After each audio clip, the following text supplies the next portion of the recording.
Pero ¿qué pasa? De repente te llega esta jugada y vos no sabés qué hacer.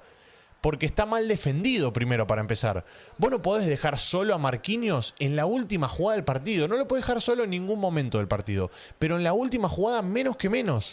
Hola a todos sudamericanos, ¿cómo andan? Sean bienvenidos a un nuevo video de Sudamérica, tu canal de fútbol sudamericano. Día de hoy, día de eliminatorias rumbo al Mundial 2026, eliminatorias sudamericanas. Saben que estuvimos con todos los partidos y nos encontramos con el último partido, con el partido que cierra la jornada, que cierra la fecha número 2 y que nos despedimos por lo menos en las eliminatorias hasta dentro de un mes y monedas. Vamos a tener más o menos que vamos a tener la siguiente doble fecha de eliminatorias. Dicho esto, el último partido de la noche fue un show, fue un señor partido, la verdad, muy lindo, muy agradable para ver, muy disfrutable, digamos, porque dentro de todo tenés enfrente una selección que juega bien de visitante y de local una selección que se plantó muy bien y que siempre le hace buenos partidos a Brasil. Estoy hablando de Perú por un lado, Brasil por el otro. Ahora, ¿qué pasa? ¿Qué le faltó a Perú?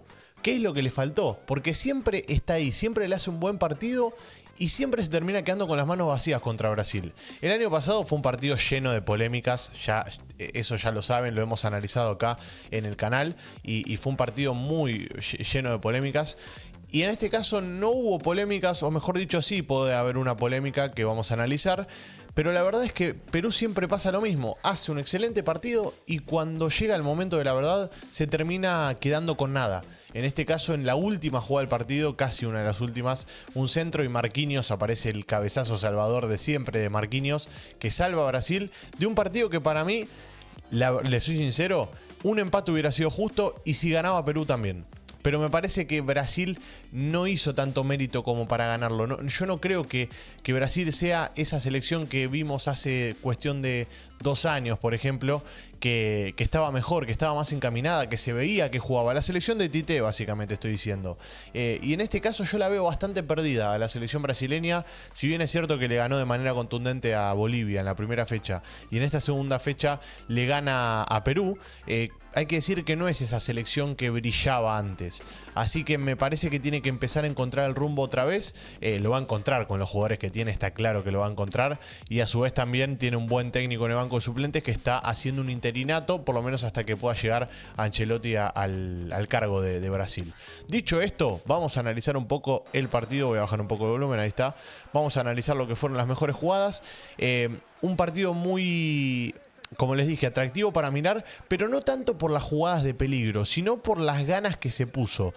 La verdad siempre son partidos combativos, partidos de mucho roce, mucho empuje. Bueno, acá estamos viendo el primer gol, que es una de las primeras jugadas que le terminan anulando, en este caso a Rafinha, por un supuesto offside, que ahí lo van a ver en pantalla. El supuesto offside es offside, así que esta jugada no es la polémica, ya van a ver cuál es la segunda, la polémica. Pero Brasil ya empezaba en el minuto 16 atacando y demostrando lo que es básicamente buen juego, siempre buscando el arco rival.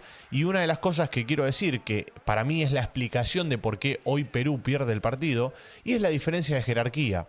Porque vos tenés un central como Marquinhos que te define el partido en el último minuto con un gran cabezazo. Y si vamos a Perú, tenés a Abraham y a Tapia. O sea, y encima, si se ponen a pensar, Renato Tapia ni siquiera es central.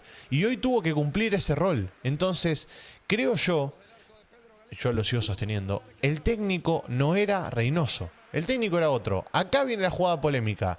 La jugada polémica es el gol de Richarlison, que siempre acá cuando se beneficia a Brasil, lo hemos dicho en reiteradas ocasiones, en la Copa América, en las eliminatorias, incluso el último partido de Perú y Brasil, fue beneficiado Brasil. Ahora, este gol, para mí es gol.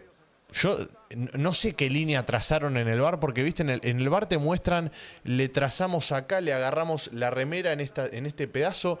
Yo lo que vi, miren esta imagen. El pie, no sé si es Abraham el que lo está habilitando en el primer palo, pero el pie para mí está a la misma altura del cuerpo de Richarlison. Y entiendo que sea un gris esta jugada, o sea que puede ser que sea gol como puede ser que no. Pero bueno, para mí estaba habilitado Richarlison. Desde mi punto de vista, se los digo. Nada, espero su opinión ahí abajo en los comentarios, porque como siempre está bueno escuchar los diferentes modos de verlo. En la segunda imagen sí parece que está un poco más adelantado, pero creo que ahí están viendo, mirá, miren la línea. están casi que pegadas las dos líneas. O sea que es la línea del offside y la línea donde está habilitando, creo que es Abraham. Así que si cobraba offside, bueno, en este caso cobró offside, podemos decir que está bien. Y si cobraba que era gol, para mí también iba a estar bien. La verdad es que es un gris, lo vuelvo a repetir. Yo me juego porque no es offside, pero bueno, entiendo que en ese momento se cobró offside, así que nada, se terminó anulando este gol en el minuto 31. Una cosa que no puede pasar es que 5 minutos estén buscando una jugada, que estén analizándola. No pueden estar 5 minutos trazando una línea, muchachos. Tienen que ser más rápidos, se están enfriando el partido. Son 5 minutos que son vitales, que además le cortan el ritmo al partido. Bueno, en fin, terminaban cobrando offside. Es un manejo muy malo del VAR, pero no pasa solo acá, pasa en todos lados y es muy triste eso. Terminaban cobrando offside. Para algunos puede estar bien, para otros puede estar mal. Lo importante es que se terminó cobrando offside y Brasil siguió atacando. Brasil tuvo esta también por parte de la banda derecha. No sé bien exactamente quién fue el que pateó. Creo que la jugada la armaron, ya les digo entre quienes la armaron porque me había olvidado hasta el momento.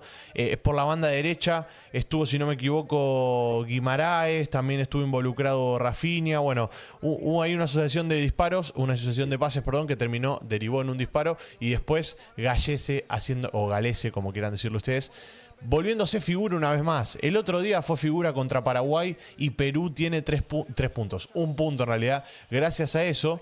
Y en el caso de este partido, yo creo que Galese también mantuvo en partido a Perú.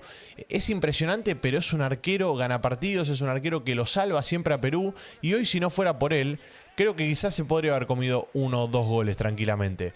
Lo que no entiendo es por qué no hay jugada de Perú, porque hemos visto jugadas en las que Perú llevó peligro al arco rival. Es cierto que a Ederson no lo complicó tanto como uno piensa, pero hizo un partido inteligente Perú. Así como Ecuador fue al Monumental y lo neutralizó a Argentina, a la selección argentina, en este caso creo que Perú hace siempre un buen trabajo neutralizando a Brasil, porque le tapa los espacios, no lo deja jugar.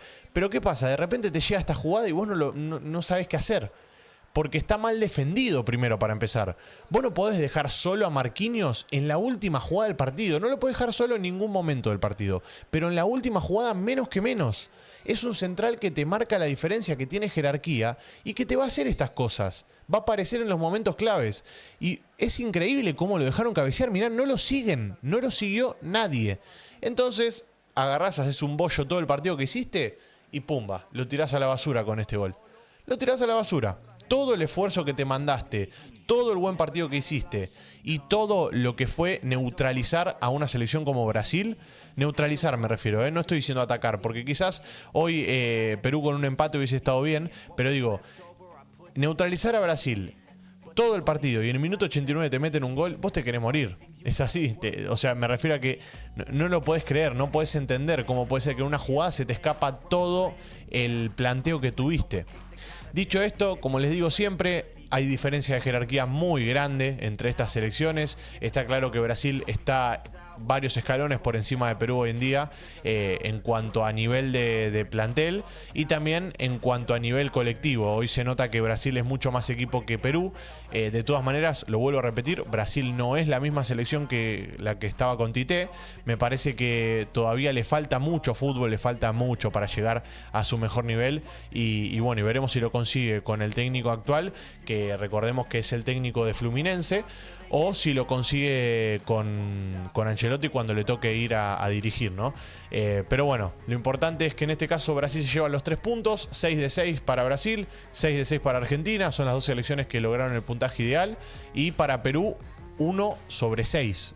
La verdad, según lo que fue la primera fecha, creo que el punto está perfecto porque estás jugando con uno menos, lo echaron a Advíncula, tuviste 3/4 de partido, tuviste 3 tiros a los palos que te salvaron, básicamente. Entonces, creo que ese punto estuvo bien. Hoy, para mí, un punto hubiese estado bien, hubiese estado más que merecido por el partido que hizo Perú. Lo vuelvo a repetir, Perú no pasó por arriba a Brasil, no lo bombardeó a pelotazos, pero lo tapó muy bien y creo que con ese buen funcionamiento que tuvo el día de hoy, mereció llevarse un empate aunque sea. Pero bueno, el fútbol es así, lo importante es que da revancha, así que dentro de un mes y medio Perú va a tener la posibilidad de poder nuevamente sacar, no sé, lo que tenga que sacar básicamente, si tiene que llevar nuevos jugadores, llevar a nuevos jugadores, veremos cuál es el tema, pero ustedes saben que a mí por lo menos Reynoso no me parece un técnico para la selección peruana. Es mi punto de vista. Ustedes tendrán el suyo, que por supuesto es más que bienvenido en los comentarios. Gracias por estar ahí detrás de la pantalla, los quiero mucho, les mando un abrazo grande y como no, nos veremos en el siguiente video. Ahora sí, chao, chao.